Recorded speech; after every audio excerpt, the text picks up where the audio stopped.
Edgbaston వేదికగా Bharat England మధ్య రెండో టెస్టు ఇవాళ ప్రారంభమైంది. ఈ మ్యాచ్లో మొదటి రోజు రెండు జట్లు కూడా నువ్వా నేనా అన్నట్లు తలపడ్డాయి. మొదటి రోజు ఇంగ్లాండ్ బౌలర్లు అద్భుతంగా బౌలింగ్ చేయడంతో కొన్ని సందర్భాల్లో ఇండియా వికెట్లు కోల్పోయి కష్టాల్లో ఇరుక్కున్నట్లు అనిపించింది. కానీ జైస్వాల్, గిల్ సూపర్ బ్యాటింగ్తో ఇండియాను ఆదుకుని టీమిండియా కష్టాల్లో కూరుకుపోకుండా కాపాడగలిగారు. జైస్వాల్ బజ్బాల్ తరహా బ్యాటింగ్తో ఆకట్టుకోగా గిల్ యాంకర్ రోల్ పోషిస్తూ టీమిండియా బ్యాటర్లకు రోల్ మోడల్గా నిలిచాడు. సూపర్ బ్యాటింగ్తో ఇంగ్లాండ్ బౌలర్స్ను ఎదుర్కొని కెప్టెన్ ఇన్నింగ్స్ ఆడి సెంచరీ సాధించి ఒక నాయకుడిగా గిల్ జట్టుని ముందుండి నడిపించాడు. కరుణ్ నాయర్, పంత్, జడేజా ఈ ముగ్గురు కూడా పర్వాలేదనిపించే బ్యాటింగ్ చేశారు. దీంతో మొదటి రోజు ఆట ముగిసే సమయానికి టీమిండియా భారీ స్కోరు వైపుగా దూసుకెళ్తూ పైచేయి సాధించగలిగింది. ఇక ఈ మ్యాచ్లో గిల్ జిగేల్ అనే బ్యాటింగ్తో సెంచరీ సాధించి అదరగొట్టాడు. మొదటి టెస్టులో సెంచరీ చేసి గిల్ రెండవ టెస్టులో కూడా సెంచరీ చేసి 3 అరుదైన రికార్డ్స్ను తన ఖాతాలో వేసుకున్నాడు. ఇంగ్లాండ్ గడ్డపై టీమిండియా కెప్టెన్గా అత్యధిక సెంచరీలు చేసిన కెప్టెన్ జాబితాలో 2 సెంచరీలతో కోహ్లీ, అజారుద్దీన్లతో కలిసి మొదటి స్థానాన్ని పంచుకున్నాడు. ఇక కెప్టెన్గా బాధ్యత తీసుకున్న మొదటి 2 టెస్టుల్లో వరుసగా సెంచరీలు సాధించిన 4వ కెప్టెన్గా గిల్ నిలిచాడు. గతంలో కోహ్లీ, విజయ్ హజారే, సునీల్ గవాస్కర్ మాత్రమే ఈ ఘనత సాధించారు. ఇక ఇంగ్లాండ్ జట్టుపై వరుసగా 3 టెస్టుల్లో సెంచరీలు చేసిన 5వ ఆటగాడిగా గిల్ నిలిచాడు. అలా ఈ మ్యాచ్లో గిల్ సరికొత్త రికార్డ్స్ను తన ఖాతాలో వేసుకుని ఒక కొత్త అధ్యాయానికి తెరలేపాడు. ఈ మ్యాచ్లో ఇంగ్లాండ్ జాక్పాట్ కొట్టగా ఇండియాకు బ్యాడ్ లక్ మరోసారి పలకరించింది. మొదటి టెస్టులో టాస్ గెలిచిన ఇంగ్లాండ్ రెండో టెస్టులో కూడా టాస్ గెలిచి బౌలింగ్ ఎంచుకుంది.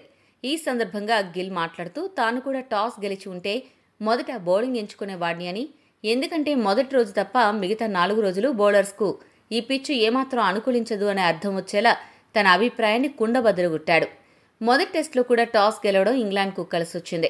అచ్చం అలాగే రెండో టెస్టులో కూడా టాస్ గెలవడం ఇంగ్లాండ్కు కలిసొస్తుందా అనే అనుమానం అభిమానుల్లో మొదలైంది. మరి టాస్ విషయంలో తన బ్యాడ్ లక్ను ఇండియా ఎలా అధిగమించి ఈ టెస్టులో విజయకేతనం ఎలా ఎగురవేస్తుందో వేచి చూడాలి. ఈ మ్యాచ్ హైలైట్స్ విషయానికొస్తే ఇంగ్లాండ్ టాస్ గెలిచి తొలుత బౌలింగ్ ఎంచుకుంది. ఈ మ్యాచ్ కోసం భారత్ 3 మార్పులు చేయగా ఇంగ్లాండ్ తొలి టెస్టులో ఆడిన జట్టునే యథాతథంగా కొనసాగించింది.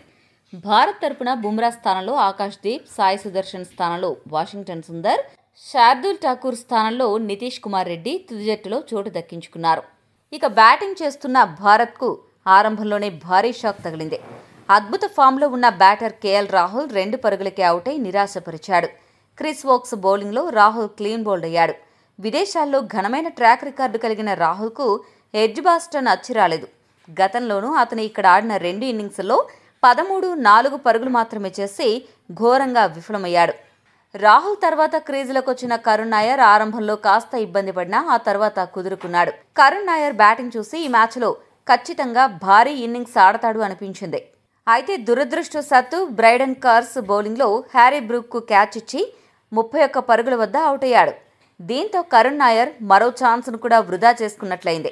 8 ఏళ్ల తర్వాత ఈ సిరీస్లోని తొలి టెస్ట్తో టీమిండియాలోకి రీ ఎంట్రీ ఇచ్చిన కరుణ్ ఆ మ్యాచ్లో దారుణంగా విఫలమయ్యాడు. తొలి ఇన్నింగ్స్లో డకౌట్ అయి రెండో ఇన్నింగ్స్లో 20 పరుగులు చేశాడు. రాహుల్, కరుణ్ అవుట్ అయినా ఏమాత్రం ఒత్తిడికి గురికాని యశస్వి జైస్వాల్ సూపర్ బ్యాటింగ్తో ఆకట్టుకున్నాడు. మొదటి టెస్ట్ మ్యాచ్ ఫామ్ను ఈ మ్యాచ్లో కూడా కొనసాగిస్తూ హాఫ్ సెంచరీ పూర్తి చేసుకుని ఇంగ్లాండ్ గుండెల్లో గుబులు పుట్టించాడు. జైస్వాల్కు టెస్టుల్లో ఇది 11వ అర్ధ సెంచరీ. జైస్వాల్కి గిల్ కూడా మంచి సహకారం అందించాడు. రాహుల్, కరుణ్ వికెట్లు కోల్పోయాక జాగ్రత్తగా ఆడిన జైస్వాల్ 3వ వికెట్కు 66 పరుగులు జోడించాడు. ఈ దశలో జైస్వాల్ ఒక అనవసర షాట్ ఆడి వికెట్ పారేసుకున్నాడు. ఈ ఇన్నింగ్స్లో జైస్వాల్ చాలాసార్లు కట్ షాట్లు ఆడే ప్రయత్నం చేసి విఫలమయ్యాడు. చివరికి అదే షాట్ ఆడి వికెట్ పారేసుకున్నాడు. బెన్ స్టోక్స్ బౌలింగ్లో కట్ షాట్ ఆడే ప్రయత్నం చేయగా బంతి బాటమ్ ఎడ్జ్ తీసుకుని వికెట్ కీపర్ జెమీ స్మిత్ చేతుల్లోకి వెళ్ళింది. వికెట్ తీసిన ఆనందంలో స్టోక్స్ సంబరాలు చేసుకోగా జైస్వాల్ క్రీజులో అలాగే ఉండిపోయాడు. జైస్వాల్ 107 బంతుల్లో 13 ఫోర్ల సాయంతో 87 పరుగులు చేసి పెవిలియన్ బాట పెట్టాడు. జైస్వాల్ సెంచరీకి ముందు అవుట్ కావడంతో టీమిండియా అభిమానులు నిరాశపడ్డారు. ఎందుకంటే జైస్వాల్ ఒక అద్భుత రికార్డును తన పేరిట లిఖించుకునే ఛాన్స్ మిస్ చేసుకున్నాడు. జైస్వాల్ తొలి ఇన్నింగ్స్లో మరో 10 పరుగులు సాధించి ఉంటే రాహుల్ ద్రవిడ్, వీరేంద్ర సెహ్వాగ్ను అధిగమించి టెస్టుల్లో అత్యంత వేగంగా 2000 పరుగులు పూర్తి చేసిన భారత ఆటగాడిగా నిలిచేవాడు. కానీ బ్యాడ్ లక్, ఆ రికార్డుకు 10 పరుగుల దూరంలో ఉండగా అవుట్ అయ్యాడు.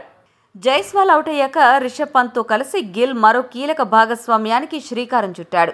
వీరిద్దరూ మంచి బ్యాటింగ్తో ఇంగ్లాండ్ బౌలర్లను ఎదుర్కొని మంచిగా పరుగులు రాబట్టారు.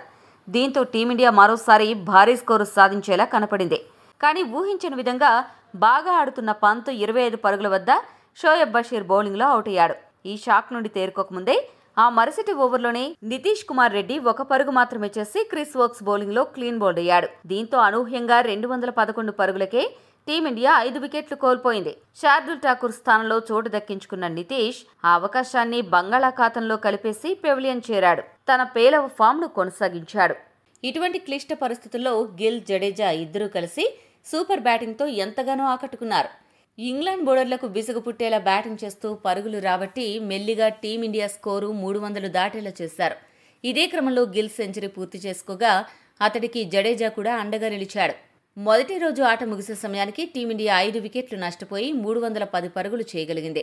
గిల్ 114 పరుగులతో, జడేజా 41 పరుగులతో క్రీజులో ఉన్నారు.